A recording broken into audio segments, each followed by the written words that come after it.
okay, let's go, let's do this thing. And I think that's probably a big reason why we wound up, getting to production in record time. I think a lot of it had to do with actually winning Series Mania. Yeah, definitely. Yeah, I'm Schiaffino Musarra. You can call me Skiff, obviously. I'm an American, grandson of Italian immigrants, father, husband, screenwriter, actor, producer, showrunner, I don't know, international man of mystery, perhaps. I do a bunch of weird stuff that's probably not relevant to this conversation, but I don't know. That's me in a nutshell, I guess. Yeah, and I'm Iréne Lindblad. I'm the CEO of Jorowski, Swedish production company. Yeah, that's it. Oh, hey, yeah, is this the Palma investigation hotline? Ja, det stämmer. Oh, great. Couple of questions. This whole 50 million Swedish crown reward for anyone who captures the killer, what exactly do you need? You need a confession or a guy in handcuffs? Where's the, like the finish line?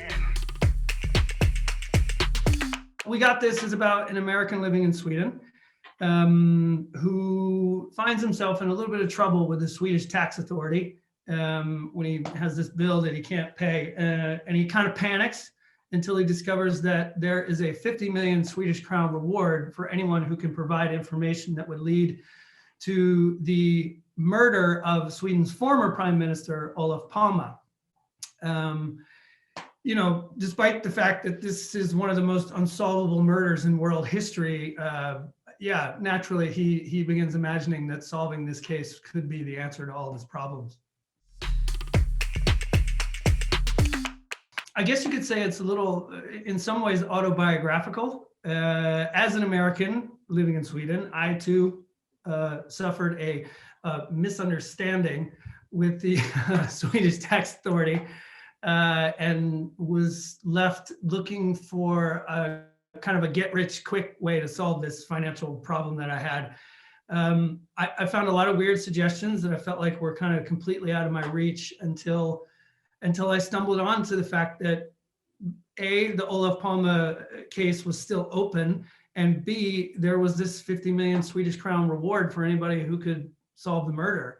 Right, hear me out. I got an idea. No.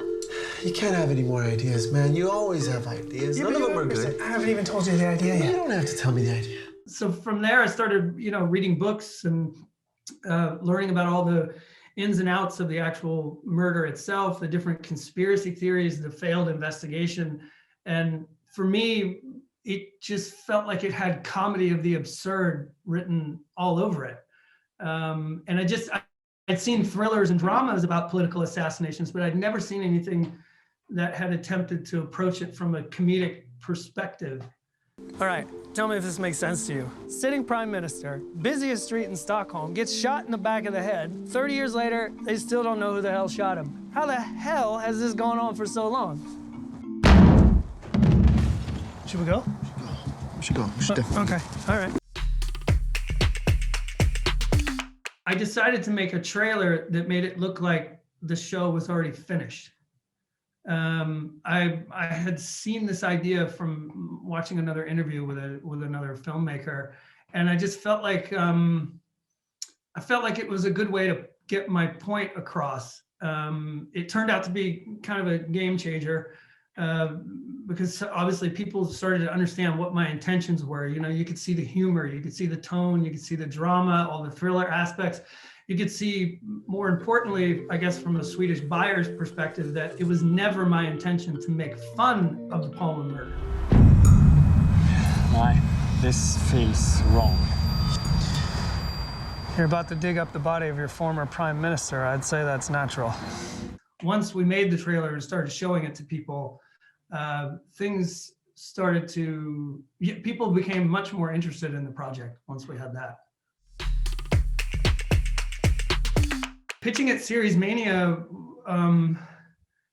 was kind of intimidating, actually. There were a lot of big time, film and TV players there. I mean, for starters, look at me. I look like I just crawled out from underneath a bridge, you know what I mean? So, and not only that, I'm like claiming that I'm capable of not only writing, but also starring in my own TV series. So for me, my expectations were pretty low.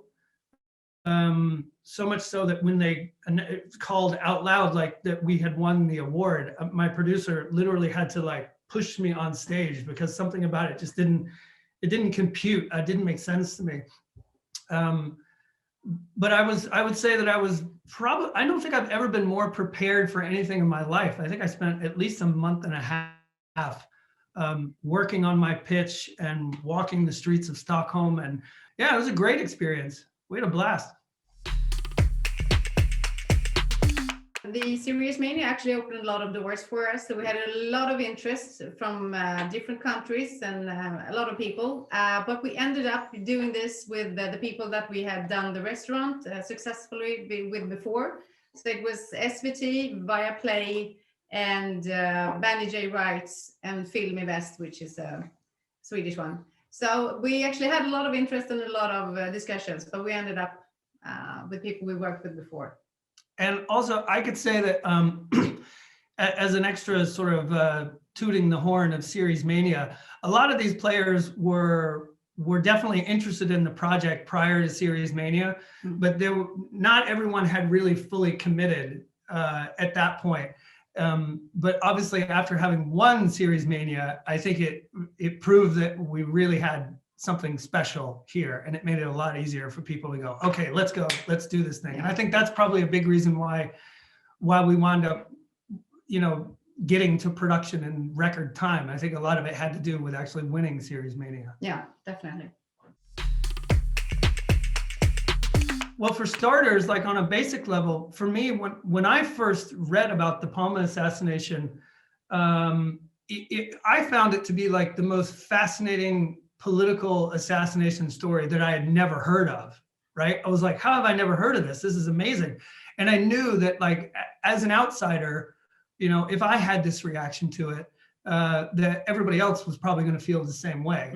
It's been amazing to see how successful the show has been internationally. It's like a world domination tour. Where's the show playing? I have no idea. It's playing in the US and the Canada, in Sundance, and also the UK and Ireland, and SBS has it in Australia, and we actually gonna announce soon that we have sold it to Latin America. What? Latin America? Yes. I just felt like if we could get this thing made and get it out into the world, people were going to love it. Plus, I think as far as the character is concerned, the central character in the story, I think everybody loves these kind of underestimated underdog, diamond in the rough type stories. The inexperienced idiot who's like that perfect combination of like stupid, clever, and lucky. Like it's always fun to watch people like that try and solve problems in their own weird, twisted, logical way. I think. I've already developed a storyline for season 2 together with my writing partner, who also happens to be my lovely wife. Which is fun. I'm actually going to break a little news here. This is the first time I've ever said this publicly, but I just got permission to talk about it today.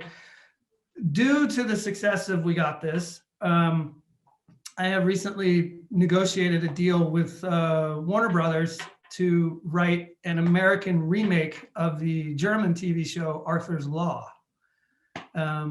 So I'm going to be the showrunner, head writer, executive producer of that. I'm working on the pilot, which I don't know, who knows when they're going to be able to actually shoot pilots in America. I have no idea. We have a big project with Ulf Kvenser, who also wrote the restaurant called Riding in the Dark, which is a true crime drama that we are working on right now, that we hope has a big international potential. But it was a blast. We had so much fun, and it's such a great little town. I mean, for me, like the cultural aspect of being able to wander around a beautiful European city that I'd never been to before. You guys have the most amazing chocolate eclairs on the face of the planet. And you have these weird little like waffle cookie thing. What's that weird? You guys have this weird cookie that I've never seen before they're really famous from this one little bakery in France. I forget what they're called. And just the interaction of being there with all of these people and to kind of rub elbows with all these strange characters from different places, and the chance to have meetings with people that you would never have met before. I actually was really glad that it was happening in Lille. I had a blast there. It was fun. Maybe that is the perfect place to meet all the people and all the people that actually can make this happen.